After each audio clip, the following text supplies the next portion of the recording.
Jehovah Hosinu. இன்னைக்கு நம்ம யாரை பத்தி பார்க்க போறோம்னா ராகாபை பத்தி தான் பார்க்க போறோம். ராகாப் ஒரு கானானிய பெண். எரிகோ பட்டணத்தை சேர்ந்தவங்க. எரிகோ மதில் மேல் இருந்த வீட்டுல குடியிருந்தாங்க. எரிகோ மக்கள் செழிப்பின் தெய்வமாக பாகால வணங்கி வந்தாங்க. பாகால ஆராதிப்பதின் ஒரு பகுதியாக விபச்சாரம் பண்ணுவதை கொண்டிருந்தாங்க. புனித விபச்சாரம் என்னப்படும் தேவதாசி முறை, பிள்ளைகளை பலியிடுவது அவங்களுடைய புனித சடங்காக இருந்துச்சு. இப்படி பாவத்தை தண்ணீராக குடிக்கிறவங்க மத்தியில் வாழ்ந்து வேசித்தனத்திற்கு தன்னையும் தன்னுடைய வீட்டையும் கொடுத்த ராகாப் இஸ்ரவேலின் தேவனாகிய கர்த்தரின் மகத்தான பலத்த செயல்களை கேள்விப்படுறாங்க. விலை மாதுவான இவங்க தூய்மையானவங்களாக மாறினாங்க. விசுவாசம் கேள்வியினாலே வரும், கேள்வி தேவனுடைய வசனத்தினாலே வரும் என்று ரோமர் 10:17 சொல்லுகிறபடி இஸ்ரவேலருக்கு தேவன் செய்தவற்றை கேள்விப்பட்ட ராகாபின் உள்ளத்தில் யெகோவா தேவன் மேல் மிக ஆழமான விசுவாசம் ஏற்பட்டது. முதலில் ஆபிரகாம், ஈசாக்கு, யாக்கோபு கானான்ல இருந்தாங்க. ஆனால் கடைசியாக யாக்கோபு தன் குடும்பத்தாருடன் எகிப்துக்கு போய்விட்டாங்க. அங்கு 430 வருடங்கள் முடிந்து கர்த்தர் மோசையின் மூலம் அவங்கள வெளியே அழைத்து வராங்க. மோசே மரித்த பின் யோசுவாவின் தலைமையில கானானுக்குள் பிரவேசிக்க இஸ்ரவேல் ஜனங்களை வழி நடத்திய போது எரிகோ பட்டணம் அதற்கு தடையாக இருந்துச்சு. எரிகோ கானானிலுள்ள மிகவும் பெரிதான பட்டணம். இது செங்குத்தான மலையின் மேல் அமைந்திருந்தது. அதன் அடிவாரத்தை சுற்றிலும் பெரிய அகழி ஓடியது. இந்த அகழி என்றால் அந்த காலங்கள்ல கோட்டைகளின் வெளிப்பக்கத்தில் கோட்டையை சுற்றி ஒரு கால்வாய் போல் அகழிய வெட்டி வச்சிருப்பாங்க. இதில் நிறைய முதலைகளையும் முற்களையும் நச்சு கொடிகளையும் பாம்புகளையும் போட்டிருப்பாங்க. போர்க்காலங்கள்ல கோட்டைய எதிரிகள் நெருங்காமல் இருக்க இந்த மாதிரி செஞ்சிருப்பாங்க. இதன் காரணமாக கோட்டைய நெருங்க கோட்டை வாயில தவிர வேறு வழிகள் கிடையாது. கோட்டை வாயில்களிலும் தூக்கு பலகைகளை தூக்கி விடுவதால் அதுவும் அடைத்திருக்கும். எதிரிகள் அவ்வளவு எளிதாக கோட்டைக்குள் நுழைய முடியாது. கோட்டைக்குள் நுழைய வழி இல்லாததுனால எதிரிகள் கோட்டையை முற்றுகையிட்டு கோட்டையில் இருப்பவர்கள் பசி பட்டினியால் வாடும் வர காத்திருப்பாங்க. இந்த பட்டணத்தின் கோட்டை சுவர் 32 அடியிலிருந்து 41 அடி உயரமும் 6 10 அடி வரை அகலமும் கொண்டது. இதை பிடித்தால் கானானுக்குள் பிரவேசித்து விடலாம்.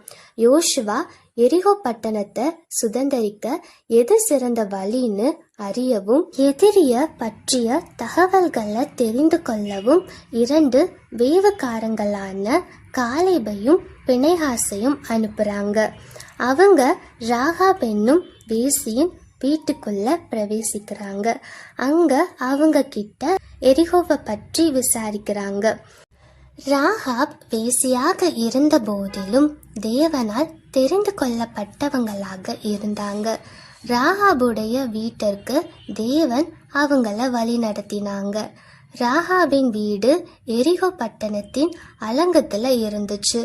எனவே அந்நியர்கள் அங்கு வரவும் தகவல்களை சேகரிக்கவும் உகந்த இடமாக இருந்துச்சு.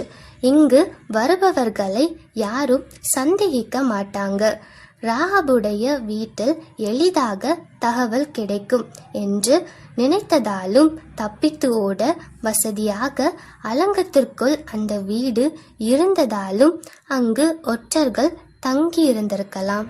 எரிகோ பட்டணத்தை வேவு பார்க்க ஒற்றர்கள் வந்திருக்கிறார்கள் என்பதையும் அதுவும் அவர்கள் ராகாவின் வீட்டிற்கு வந்திருப்பதையும் எரிகோவின் ராஜா கேள்விப்படுறாங்க. எனவே ராஜா ராகாவின் இடத்திற்கு ஆள் அனுப்பி அந்த மனுஷங்களை வெளியே கொண்டு வரும்படி கட்டளையிடுறாங்க. ஆனால் ராகாப் அந்த மனுஷர்களை தன்னுடைய வீட்டின் மேல் சணல் தட்டைகளுக்குள்ளே மறைத்து வைக்கிறாங்க. அந்த ஆட்களிடம் ராகாப் சொல்லுறாங்க, தன்னிடத்தில் மனுஷர்கள் வந்தது மேதான், ஆனால் அவர்கள் எந்த தேசத்திலிருந்து வந்தார்கள் என்று எனக்கு தெரியாது. இருட்டு வேளையில் அவர்கள் தன்னுடைய வீட்டை விட்டு போய்விட்டார்கள், ஆனால் அவங்க எங்க போறாங்கன்னு எனக்கு தெரியாதுன்னு சொல்லுறாங்க. சீக்கிரமாய் போய் தேடினால் அவங்கள பிடிக்கலாம்னு ஆலோசனை சொல்லுறாங்க. தன்னுடைய வீட்டிற்கு வந்த மனுஷர்களை காப்பாற்றுவதற்காக தன்னுடைய சொந்த ஜனங்களிடம் பொய் சொல்லுறாங்க ராகாப். பொய் தேவன் வெறுக்கும் பாவமாக இருந்தாலும் ராகாபின் சம்பவத்தை பார்க்கும்போது அவங்களுடைய பொய்க்கான அடிப்படை காரணமாக விளங்கியது அவங்களுடைய விசுவாசமே. இஸ்ரவேலின் தேவனை பற்றி கொண்டிருந்த விசுவாசமே ஒற்றர்களை ஒளித்து வைக்க காரணமா இருந்துச்சு. வேவுக்காரர்கள் படுத்து கொள்வதற்கு முன்பதாக ராகாப் அவங்க கிட்ட ஏறி போய் சில காரியங்களை சொல்லுறாங்க. கர்த்தர் நான் வாழ்ந்த இந்த எரிகோ தேசத்தை இஸ்ரவேலருக்கு ஒப்பு கொடுத்தார் என்று அறிந்தேன்னு சொல்லுறாங்க. இஸ்ரவேலர் இன்னும் யோர்தான் நதியை கடந்து எரிகோவுக்கு வரவில்லை. ஆனாலும் இஸ்ரவேலர் எரிகோவை கைப்பற்றி விட்டதாகவே எண்ணினாங்க ராகாப். இஸ்ரவேலர் மேல எரிகோ ஜனங்களுக்கு இருக்கும் பயத்தையும் சோர்வையும் அவங்க அறியாதவங்க இல்லை. தேவன் இஸ்ரவேலருக்கு செய்த காரியங்களே அவங்கள பற்றிய பயத்தை கொண்டு இருந்துச்சு. எனவே இஸ்ரவேலருக்கு தேவன் எரிகோவை ஒப்பு கொடுப்பார் என விசுவாசிச்சாங்க. ஆம், நாமும் கூட ராகாபை போல தேவனுடைய செயல்களை காணும்போது கேள்விப்படும்போது தேவன் பெயரில் விசுவாசமும் நம்பிக்கையும் உடையவர்களாக இருக்க வேண்டும்.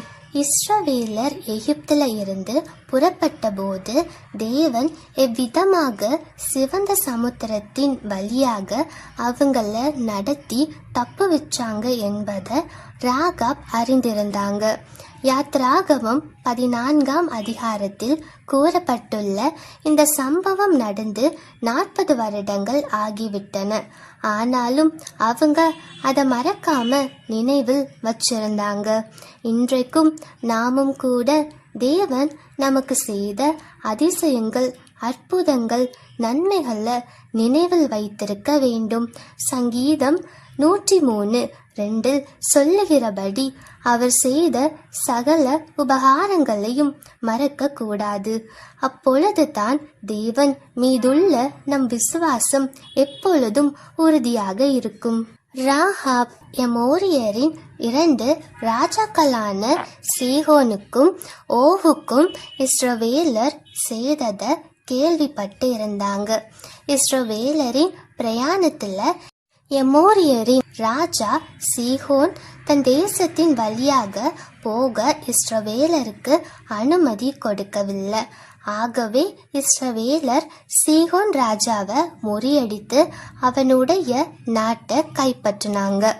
அதே போல பாசானின் ராஜாவாகிய ஓகையும் அவன் தேசத்தையும் இஸ்ரவேலர் அழிச்சாங்க. இத கேள்விப்பட்ட எரிகோ மக்கள் இஸ்ரவேலர் தங்கள் நாட்டுக்குள் வந்தால் என்ன நடக்குமோ என்ற பயத்துடனே இருந்தாங்க. ராகாபும் இஸ்ரவேலர் தன் நாட்டை கைப்பற்றி விடுவாங்கன்னு நம்பினாங்க. எரிகோ ராஜாவுக்கும் எமோரிய ராஜாக்களுக்கு செய்யப்பட்டது போலவே செய்யப்படும் என்று விசுவாசிச்சாங்க. நாமும் கூட தேவன் தன் ஜனமாகிய இஸ்ரவேலருக்கு முன் சத்துருக்களை முறியடித்து அவர்களுக்கு தேசத்தை சுதந்திரமாக கொடுத்தது போல நமக்கும் செய்வார் என்பதை மனதில் கொள்ள வேண்டும். ராகாப் தான் இதுவரை வணங்கிய கானானிய தெய்வங்கள் மக்களை இஸ்ரவேலரின் கைக்கு தப்புவிக்க இயலாதவை என்றும் அவை மெய்யான தெய்வங்கள் அல்ல என்றும் அறிஞ்சாங்க. இஸ்ரவேலின் தேவனாகிய கர்த்தரே உயர வானத்திலும் கீழே பூமியிலும் தேவனானவர் என்று உறுதியாய் விசுவாசிச்சாங்க. தன்னையே ஆண்டவருக்கு அர்ப்பணித்து பாகால வழிபடுவதை விட்டுவிட்டு ஜீவனுள்ள தேவனை கண்டு கொண்டாங்க. நாமும் தெய்வமில்லாதவற்றையும் பாவங்களையும் விட்டு இயேசுவை விசுவாசிச்சு ஏற்றுக்கொள்ள வேண்டும். மிகுந்த ஞானமாய் விசுவாசத்தோடு வேவுக்காரரிடம் இஸ்ரவேலர் எரிகோவிற்கு எதிராக வரும்போது தன்னையும் தன் குடும்பத்தையும் அழிக்காது காக்கும்படி வேண்டிக் கொள்ளுறாங்க. அவர்களும் சம்மதிக்கிறாங்க.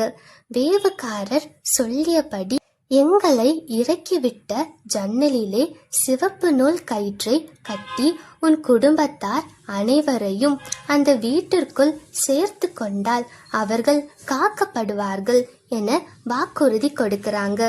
வேவுக்காரர் வந்து போன காரியத்தை வெளிப்படுத்தினால் அவர்கள் கையில் வாங்கின ஆணைக்கு நீங்களாய் இருப்போம் என்று அவர்களுக்கு நிபந்தனை கொடுக்கறாங்க. ராகாப் அதற்கு சம்மதிக்கிறாங்க. ராகாப் வேவுக்காரங்களை கயிற்றினாலே ஜன்னல் வழியாய் 40 அடி உயரமான சுவரில் இருந்து இறங்க உதவி செய்யறாங்க. மேலும் ராகாப் அவங்களை நோக்கி, தேடுகிறவர்கள் உங்களை காணாதபடி மலையிலே 3 நாட்கள் ஒளித்திருந்து அதன்பின் உங்கள் வழியில் செல்லுங்கள் என்று ஆலோசனை கொடுக்கறாங்க. ராகாபிடம் வந்த மனுஷர்கள் அவங்கள இறக்கிவிட்ட சிவப்பு நூல் கயிற்ற இறக்கிவிட்ட ஜன்னலில் கட்டி அடையாளமாக இருக்க கட்டளையிடுறாங்க.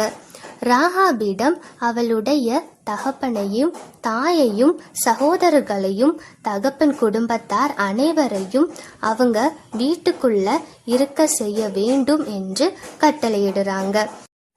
யாராவது ராகாபின் வீட்டிலிருந்து வெளியே வந்தால் அவங்களுடைய இரத்தப்பள்ளி அவர்களின் தலையில் மேலே இருக்கும் என்றும் அது தங்களை சாராது என்றும் வீட்டில் இருக்கிற எவன் மேலாகிலும் நாங்கள் கை போட்டால் அந்த இரத்தப்பள்ளி எங்கள் மேல் வரும் என்று சொல்லுறாங்க.